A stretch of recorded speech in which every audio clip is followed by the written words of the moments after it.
క్రీస్తునాథుని యందు ప్రియమైనటువంటి సహోదరి సహోదరులారా, ఈ పాస్కాయత్త కాలములో, తపస్సు కాలములో మనందరము కూడా దేవుని బిడ్డలుగా మారడానికి క్రీస్తు పరిశుద్ధ వాక్యాల ద్వారా ఇచ్చే 3 పుణ్యక్రియల్లో మొదటిది ప్రార్థన. ప్రార్థన అంటే ఏంటి? భక్తి కలిగి దేవునితో మాట్లాడడం అని మనం మామూలుగా వింటూ ఉంటాం. భక్తి కలిగి దేవునితో మాట్లాడడం, ఆ మాట్లాడడం వరకే మనకు గుర్తుంది. మన ప్రార్థన పెదవులతో మాత్రమే మనం చేస్తూ మన ఆత్మను, హృదయాన్ని దేవునికి దూరంగా ఉంచితే మన ప్రార్థన ఏనాడు కూడా ఫలించదు. ఈరోజు ప్రభు చెప్పారు కదా, కపట భక్తుల వలె ప్రార్థన చేయవలదు, డాంబికుల వలె ప్రార్థన చేయవలదు, వ్యర్థ మాటలతో ప్రార్థన చేయవలదు. కపట భక్తుల వలె వ్యర్థ మాటలతో డాంబికులు చేయునట్లు మనం ప్రార్థన చేయకూడదని ప్రభు చెప్పినట్లుగా ఈరోజు మనందరం కూడా మనం చెప్పే జపమాలలు, సిలువ మార్గాలు, దీక్ష వేసుకున్న సోదరులు ఉన్నారు, కథోలిక క్రైస్తవులు ఉన్నారు, సంఘ పెద్దలు ఉన్నారు, ఉపదేశ మాస్టర్ గారులు ఉన్నారు. సిలువ మార్గం చేస్తూ ఉన్నప్పుడు అంత ఆడావుడి గందరగోళం. సిలువను పట్టుకున్నప్పుడు మాటలు, పటాలు పట్టుకున్నప్పుడు మాటలు, చదివినప్పుడు 100 మంది ఉంటే 90% మంది ఇదే.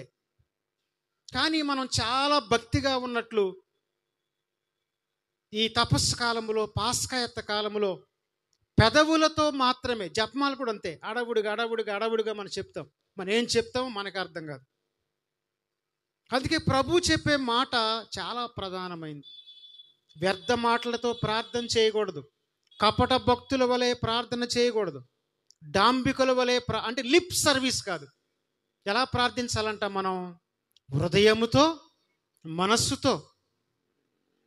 సుంకరి ప్రార్థనకి వెళ్ళాడు,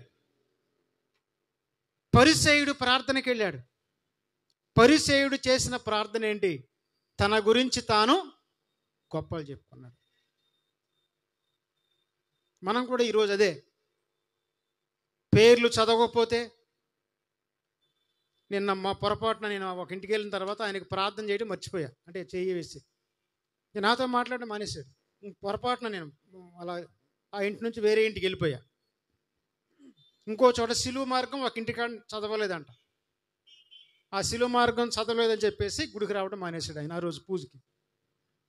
మన ప్రార్థనలన్నీ ఇలాగే ఉంటాయి. పొగడ్తల కోసం, వ్యర్థ మాటలతో, కపట భక్తుల వలె పెదవులతో మాత్రమే మనం ప్రార్థన చేస్తాం. సుంకరి చేసిన ప్రార్థన చాలా గొప్ప ప్రార్థన. మరియ తల్లి చేసిన ప్రార్థన చాలా గొప్ప ప్రార్థన. మరియ తల్లికి చాలా భక్తి భావాలతో ప్రార్థన చేసింది అని చెప్పడానికి నిదర్శనం ఏంటి? స్తుతి ప్రార్థనలో, స్తుతి గీతంలో చక్కటి పాట పాడుద్దామా? ఏమని? నా హృదయము ప్రభువును స్తుతించుచున్నది, నా రక్షకుడగు దేవుని యందు నా ఆత్మ ఆనందించుచున్నది. హృదయము, ఆత్మ, శరీరం త్రికరణ శుద్ధిగా, అంటే పరిపూర్తిగా ఆమె ప్రార్థన చేసింది.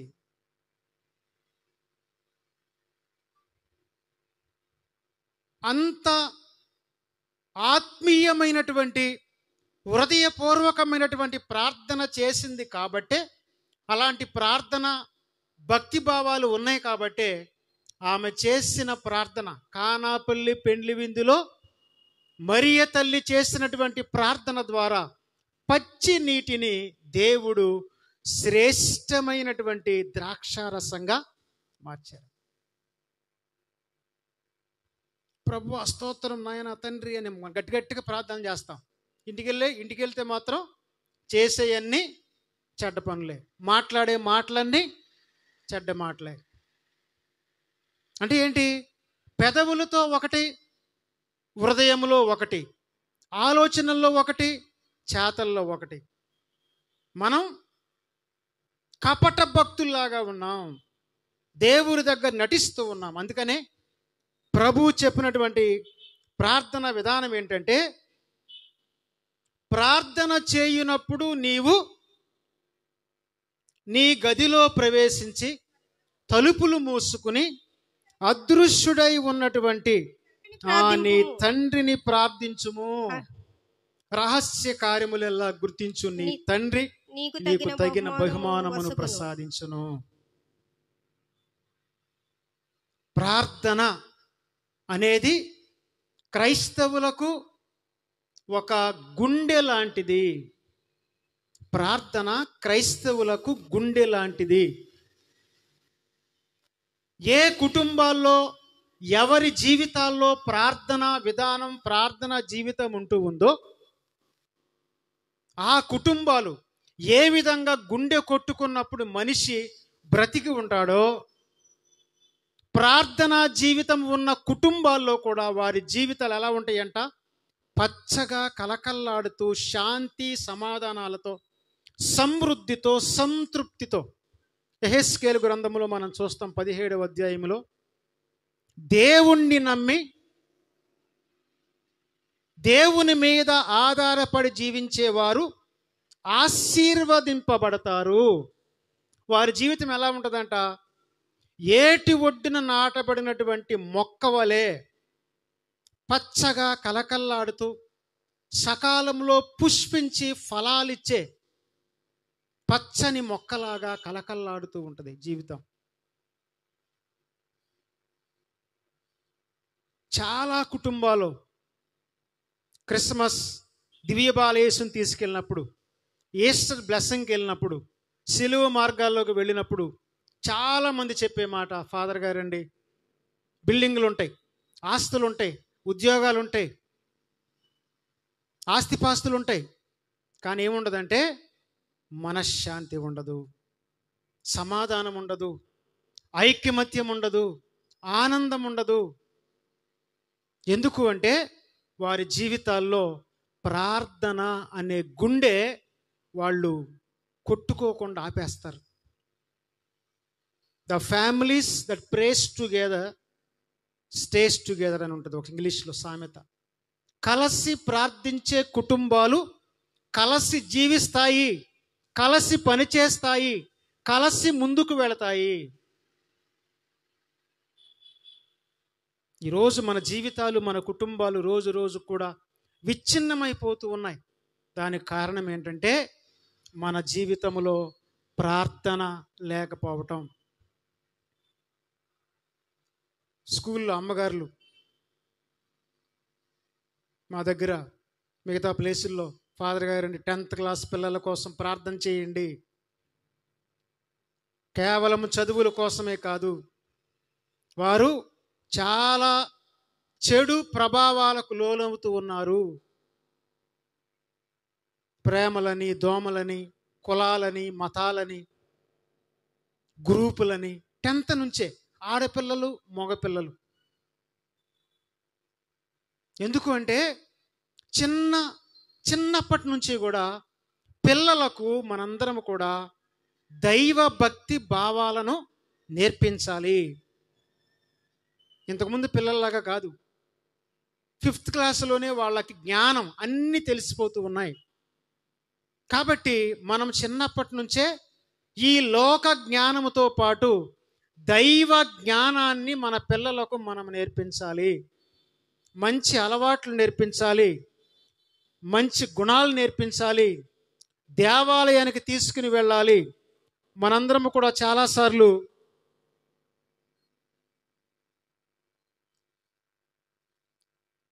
చదువు, మంచి ఇంగ్లీష్ మీడియం చదువు చెప్పిస్తూ ఉన్నాం, కానీ వారికి విద్యా బుద్ధులు, జ్ఞానము, సామర్థ్యము నేర్పించే విషయంలో మనం చాలాసార్లు వెనకబడిపోతూ ఉన్నాం. కాబట్టి వాళ్ళు 10th ఇంటర్ రాగానే మనకు అందనంత ఎత్తుకు వాళ్ళు వెళ్ళిపోతూ ఉన్నారు. మనం ఏడవడం తప్ప వారిని అందుకునే ఆ సమయం దాటిపోతూ ఉంది. కాబట్టి ప్రార్థనా జీవితాన్ని మన బిడ్డలకు మనందరం నేర్పించాలి. కాబట్టి ప్రభు ఏంచే నిజమైనటువంటి ప్రార్థన, క్రైస్తవులకు గుండెలాగా ఉన్నటువంటి ప్రార్థనను మన జీవితంలో ఒక ప్రధానమైనటువంటి భాగంగా మనందరం కూడా అలవాటు చేసుకోవాలి. ప్రియమైనటువంటి సహోదరి సహోదరులారా, ఏమన్నాడు ప్రభు? ప్రార్థన చేయనప్పుడు నీవు గదిలో ప్రవేశించి తలుపులు మూసుకుని అదృశ్యుడై ఉన్నటువంటి నీ తండ్రిని ప్రార్థింపుము. దాని అర్థం ఏంటి? గుడికి రాకుండా ఆదివారం మిగతా రోజుల్లో చక్కగా పడుకుని ప్రార్థన చేయమని కాదు. తలుపులు మూయటం అంటే ఏంటి? నేను చెప్పాను కదా, మీ చెవులు అన్ని చోట్లకి అన్ని స్వరాలకు ఇవ్వకూడదు. మీ హృదయాన్ని కూడా అందరికీ ఇవ్వకూడదు. దేవునికి మాత్రమే. సుంకరి చేసిన ప్రార్థన చాలా గొప్ప ప్రార్థన. అబ్రహాము చేసిన ప్రార్థన చాలా గొప్ప ప్రార్థన. ఏలియా చేసిన ప్రార్థన చాలా గొప్ప ప్రార్థన. పేతురు ప్రార్థించగా ఆత్మను పంపించాడు, చాలా శక్తివంతమైన ప్రార్థన. యేసుక్రీస్తు ప్రభు ఒంటరిగా మైదానంలో పర్వతం మీదకు వెళ్ళి గట్టిగా కేకలు వేయాలి. ఆయన ఏం చేశాడు? తన ఆత్మ ద్వారాలు, హృదయ ద్వారాలు తెరిచి ప్రభువుకు తనను తాను సమర్పించుకున్నాడు. ఎప్పుడు కేకలు బొబ్బలు అరవటం కాదు, ఒంటరిగా గదిలో కానీ, ఇంట్లో కానీ, గుళ్ళో కానీ, ఎక్కడైనా సరే. నేను చాలాసార్లు ఒంటరిగా వెళుతూ ఉన్నప్పుడు జపమాల ప్రార్థన చేస్తూ ఉంటాను. నేను జపమాల ప్రార్థన చేస్తూ ఉంటాను. అంటే రహస్య కార్యములెల్లా గుర్తించు నీ తండ్రి నీకు తగిన బహుమతిని దయచేయును అని చెప్పి ప్రభువు పలుకుతూ ఉన్నాడు. మనం చేయవలసిన ప్రార్థన డాంబికంగా, బహిరంగంగా కాదు, ఆత్మీయంగా, ఆంతరంగికంగా, రహస్యంగా. దొంగలు, దోపిడీదారులు ఏం చేస్తారు? రహస్యంగా దొంగతనాలు చేస్తారు.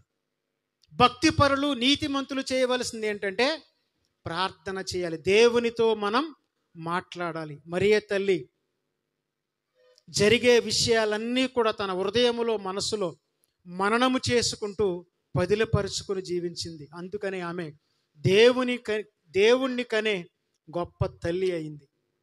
కాబట్టి ఆ ప్రార్థనా జీవితాన్ని మనందరం కూడా మన జీవితంలో అలవాటు చేసుకోవాలి. ఇదిగో ఈరోజు మనం ప్రత్యేక విధంగా పాస్కయత కాలంలో, తపస్సు కాలంలో, శ్రమల కాలంలో మనము చేయవలసినటువంటి ఒక ప్రార్థన ఉంది. ఏంటా ప్రార్థన అంటే కృతజ్ఞత ప్రార్థన, విన్నప ప్రార్థన, ఇవన్నీ చాలా ప్రార్థనలు ఉన్నాయి. కానీ మనం పశ్చాత్తాప ప్రార్థన మనందరం కూడా చేయాలి. నినీవే పట్టణములో యోనా ప్రవక్తను పంపిస్తూ దేవుడు ఒక సువార్త ప్రచారం చేయమన్నాడు. ఏంటది? 40 రోజుల్లో మీ పట్టణము నాశనం అవుతూ ఉంది. ఆ వాక్యాలు విన్నప్పుడు రాజు దగ్గర నుంచి పశువుల వరకు పశ్చాత్తాపము చెంది గోనె బట్టలు ధరించి హృదయ పరివర్తన చెందాడు. వారి పశ్చాత్తాపం, పరివర్తన చూసి దేవుడు నాశనము చేయాలి అన్న తన ఆలోచన మానుకొని వారిని రక్షించే విధంగా దేవుడు రక్షణ కవచాన్ని వారికి ప్రసాదించాడు. ఏ విధంగా సాధ్యమైంది? పశ్చాత్తాపం చెందారు, పరివర్తన చెందారు, మారు మనసు పొందారు. సోదోము గొమొర్రా ప్రజలకు కూడా అబ్రహాము రూపములో దేవుణ్ణి అడిగారు, అయ్యా వారి దగ్గర 10 మంది, 50 మంది, 20 మంది నీతిమంతులు ఉంటే వారిని రక్షిస్తావా అని. కానీ ఒక్కడ కూడా అక్కడ లేడు. సుంకరి, ఈరోజు మనం పరిచయ వాక్యాల్లో విన్నాం. సుంకరి దేవుని చెంతకు వెళ్ళి తన హృదయాన్ని, తన మనస్సును సమర్పించి కన్నీటితో గుండెలు బాదుకుంటూ పశ్చాత్తాపంతో కన్నీటితో దేవుని దగ్గర ప్రార్థించాడు. తన తలను కూడా పైకెత్తడానికి సిగ్గుపడుతూ సిగ్గుపడటం అంటే అంత పవిత్రమైన దేవునికి వ్యతిరేకంగా నేను ద్రోహం చేశాను, అంత నీతివంతమైన దేవునికి నేను పాపం చేశాను వ్యతిరేకంగా. ఆయన ముఖాన్ని చూసే అర్హత నాకు లేదు అని సిగ్గుపడుతూ ఆ కన్నీటితో ఆ ప్రభు దగ్గరకు వెళ్ళి ప్రార్థించాడు. తండ్రి, నేను పాపిని, నా పాపములు మన్నించు అని దేవుని చెంత ప్రార్థించాడు. ప్రియమైనటువంటి సహోదరి సహోదరులారా, ఆ సుంకరి మనందరికీ ఈరోజు ఆదర్శం. రుచికరమైన భోజనం వండుకుని ప్లేట్లో పెట్టుకుని మట్టి చేతులతో దాన్ని తింటాం. ఎవరన్నా తింటామా మట్టి చేతులతో? కానీ మనం అదే పని చేస్తున్నాం. ఒకవేళ మంచి పాప సంకీర్తన చేయకుండా, పరివర్తన లేకుండా, మారు మనస్సు లేకుండా ఈ విధంగా మనం జీవిస్తే గనక మనందరము కూడా మట్టి చేతులతో మంచి భోజనాల్ని మలినం చేసినట్టే మనలోకి వచ్చే పవిత్రమైన దేవుణ్ణి మనం బాధ పెడుతూ ఉన్నాం, దుఃఖానికి గురి చేస్తూ ఉన్నాం, ఆత్మ క్షోభ గురి చేస్తూ ఉన్నాం. కాబట్టి 40 రోజుల దినాలు మనకు దేవుడు ఎందుకు ఇచ్చాడంటే మనందరము కూడా పశ్చాత్తాపం చెందాలి, పరివర్తన చెందాలి, మారు మనసు పొందాలి, పాత జీవితం నుంచి నూతన జీవితానికి మనం రావాలి అన్నదే దేవుని యొక్క ప్రధానమైనటువంటి ముఖ్య ఉద్దేశం. ఒకసారి నిలబడదాం, అందరం నిలబడదాం.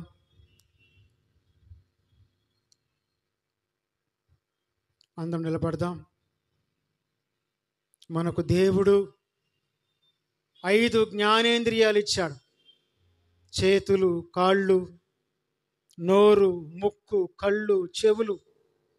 వీటన్నిటి ద్వారా యేసుక్రీస్తు ప్రభు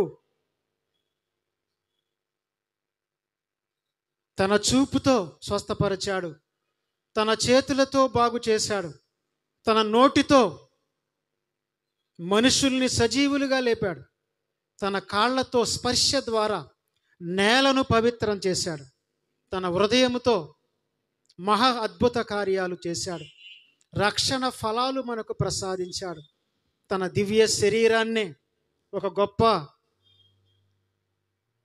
రక్షణ సాధనంగా దేవుడు వాడాడు. అలాంటి దేవుడు మనందరికీ ప్రసాదించినటువంటి కళ్ళతో ఏం చేస్తూ ఉన్నాం, చెవులతో ఏం చేస్తూ ఉన్నాం, చేతులతో ఏం చేస్తూ ఉన్నాం, కాళ్ళతో ఏం చేస్తూ ఉన్నాం, ఎక్కడికి వెళుతూ ఉన్నాం, మన హృదయంతో ఏమి ఆలోచన చేస్తూ ఉన్నాం, మన కళ్ళతో ఎలాంటి దృశ్యాలు మనం చూస్తూ ఉన్నాం, మన శరీరంతో ఎలాంటి పనులు మనం చేస్తూ ఉన్నాం. ఆత్మ పరిశీలన చేసుకుందాం. దేవుడు మనందరినీ పరిశుభ్రం చేయడానికి, మన మీద తన యొక్క దివ్య ఆత్మను కుమ్మరించడానికి, తన రక్తముతో మన పాపాలు కడగడానికి దివ్య సప్రసాద రూపంలో మన మధ్యలో ఉన్నాడు. ఒకసారి కళ్ళు మూసుకుని మన పాత జీవితాన్ని సుంకరి వలె దేవుని పాదాల చెంత సమర్పణ చేద్దాం. ప్రభువా, నా చేతులను తాకు, నా చెవులను తాకు, నా కళ్ళను తాకు, నా హృదయాన్ని తాకు. ప్రభువా, రక్తస్రావ రోగంతో బాధపడే స్త్రీ నీ స్పర్శ తగిలిన వెంటనే ప్రభువా సంపూర్ణమైనటువంటి స్వస్థను పొందింది. పక్షవాత రోగముతో బాధపడే వ్యక్తి నీ స్వరము విన్న వెంటనే 38 సంవత్సరాల నుంచి పక్షవాతముతో ఉన్నటువంటి వ్యక్తి లేచి నడిచాడు. పుట్టి గ్రుడ్డివానిగా ఉన్నటువంటి భర్తిమయ్యి నీ స్వరము విన్న వెంటనే, నీ స్పర్శ తాకిన వెంటనే సంపూర్ణమైన దృష్టిని పొందగలిగారు. ప్రభువా, పాపముతో వచ్చినటువంటి స్త్రీ నీ మాట విన్న వెంటనే పుణ్యాత్మురాలుగా మారింది. ప్రభువా, పశ్చాత్తాపముతో వచ్చినటువంటి సుంకరి, తండ్రి నన్ను మన్నించు, నా పాపములు మన్నించు అని ప్రార్థించిన వెంటనే నీతిమంతునిగా పరిగణింపబడి గృహానికి వెళ్ళాడు. తండ్రి, ఇదిగో ఈరోజు భారముతో పాపముతో నీ సన్నిధిలో వచ్చి సుంకరి వలె ప్రార్థిస్తూ ఉన్న భర్తిమయ్య వలె, దావీదు కుమారా యేసు నా మీద దయచూపు అని ప్రార్థిస్తూ ఉన్న మమ్ములను కరుణించండి ప్రభువా. మా పాపములు మన్నించండి, మా భారములు తొలగించండి ప్రభువా. ఈరోజు ఎన్నో వాక్యాలు మేము విన్నాం, దివ్య సప్రసాద సన్నిధిలో గడిపాం ప్రభువా. విన్న ప్రతి వాక్యాన్ని మాలో ఫలింపచేయండి ప్రభువా. వాన మంచు ఏ విధంగా వచ్చి భూమిని తడిపి మొలకలు మొలిపిస్తూ ఉందో, విన్నటువంటి వాక్యాన్ని మా హృదయాల్లో పదిలపరచండి ప్రభువా. సారవంతమైనటువంటి నేల 100 అంతలుగా, 60 అంతలుగా, 30 అంతలుగా ఏ విధంగా ఫలించిందో అలాంటి ఫలాన్ని మాకు దయచేయండి ప్రభువా. ప్రతి ఒక్కరం అడుగుదాం, పశ్చాత్తాపడదాం, మారు మనసు పొందుదాం. ఇప్పటి వరకు మనం జీవించినటువంటి పాప జీవితాన్ని ఇక్కడే విడిచిపెడదాం. నూతన జీవితాన్ని, నూతనత్వాన్ని, క్రీస్తు నందు ఉన్నవాడు నూతన సృష్టి, అలాంటి నూతన జీవితాన్ని దేవుడు మనకు ప్రసాదించాలని ఈ సమయంలో మనల్ని మనం దేవునికి సమర్పించుకుందాం. మన దేహాన్ని దేవునికి సమర్పిద్దాం, మన హృదయమును దేవునికి సమర్పిద్దాం, మన కళ్ళను దేవునికి సమర్పిద్దాం, మన చెవులను, మన చేతులను, మన కాళ్లను పవిత్రమైనటువంటి క్రీస్తు దేహముగా మనందరినీ మార్చమని దివ్య సప్రసాద ప్రభువు చెంత ప్రార్థన చేద్దాం.